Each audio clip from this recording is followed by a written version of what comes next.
Praise the lord. యేసుక్రీస్తు వారి పరిశుద్ధమైన నామంలో మీ అందరికీ వందనాల శుభాలు తెలియపరుస్తూ ఉన్నానండి. లోక సంబంధమైన దుఃఖము మరణంని కలుగ చేస్తూ ఉంటుందండి. ఈ లోకంలో మనం ఏదైతే దుఃఖపడుతూ బాధపడుతూ ఉంటామో, మనం అనారోగ్యానికి లోనయ్యి ఈ లోకంలో మనం చనిపోయారు అనే పరిస్థితి వస్తుంది. ఈ లోక సంబంధమైన దుఃఖము మరణానికి దారి తీస్తుందండి. మన జీవితాన్ని ఎప్పుడైతే దేవునికి సమర్పించుకొని మనం ఈ లోకంలో సంతోషంగా ఉంటామో, ఈ లోకంలో పుట్టిన ప్రతి ఒక్క చంటి బిడ్డ కానిచ్చి చనిపోయే వృద్ధుల వరకు ఏదో ఒక రూపాన సమస్యలు వస్తూనే ఉంటాయండి. అయితే క్రైస్తవుడు ఏం చేయాలంటే, మనకు నిజమైన దేవుడు తెలుసు, మన ప్రతి ఒక్క పాపాలు కడిగిన దేవుడు తెలుసు, మన భారాన్ని ఆయన మోసి ఆయన పరిశుద్ధమైన కృపని మనకి ఇచ్చాడు. కాబట్టి దాన్ని బట్టి మనం సంతోషించే బిడ్డలుగా ఉండాలి. ఈ లోకంలో మనం తినేదానికి తిండి లేకపోయినా పరలోక రాజ్యం ఇచ్చే దేవుడు మనకు ఉన్నాడని దాన్ని బట్టి మనం సంతోషించాలి. ఈ లోకంలో మనం ధరించుకునేదానికి బంగారం కావచ్చు, మంచి మంచి వస్త్రాలు కావచ్చు లేకపోయినా పరలోక రాజ్యంలో జీవ కిరీటం, అక్షయ కిరీటము, అదేవిధంగా ఆయన సన్నిధిలో ఉండేదానికి దేవుడు కృపణిస్తున్నాడు. కాబట్టి దాన్ని బట్టి మనం సంతోషించే బిడ్డలుగా ఉండాలండి. మనం ఈ లోకంలో ఏ అయితే బాధపడుతుంటామో, ఏ అయితే దుఃఖపడుతుంటామో, మనం ఆత్మీయ జీవితంలో ఎదగలేము.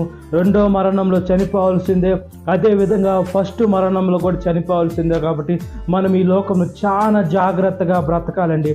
మనం ఎటువైపు పోయినా సాతాన్ని గర్జించు సింహం వల్లే ఉన్నాడండి. మనల్ని మింగి వేస్తాడు.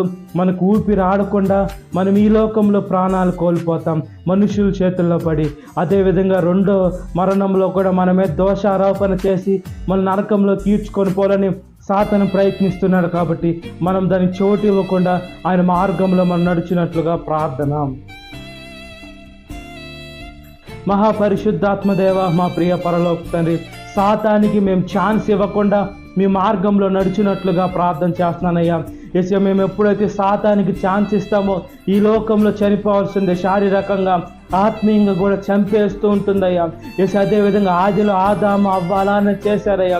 ఆ ఫలము తింటే యేసు వాళ్ళకి మంచి చెడులు తెలిసి అదేవిధంగా యేసు మీ మహిమని కోల్పోయారు. అదేవిధంగా మీరిచ్చే నీతిని వాళ్ళు యేసు ధరించుకోలేకుండా ఈ లోకంలో ఉన్నటువంటి వస్త్రాలు ధరించుకొని యేసు మీ కృపను కోల్పోయారయ్యా. యేసు, ఆ జనాంగంలో వచ్చిన మేమేనయ్యా. అదేవిధంగా మమ్మల్ని మీరు మీ రక్తంతో కడిగి పరిశుద్ధపరుస్తున్నారు. దాన్ని బట్టి మీకు స్తుతులు స్తోత్రాలు చెల్లిస్తున్నాను. సాతాను శోధన ప్రతి ఒక్క బిడ్డను విడుదల దయచేయండి. ఈ వాక్య విడిన ప్రతి ఒక్క బిడ్డని పేరు పేరు అసలు జ్ఞాపకం చేసుకోండి. ఈ దినకాలపు దీవెనతో నింపమని నజరేయుడైన యేసుక్రీస్తు వారి పరిశుద్ధమైన నామములో మిక్కిలి వినయం తడుచున్నాను నా పరలోక తండ్రి. ఆమేన్. Praise the Lord. God bless you. Have a great day.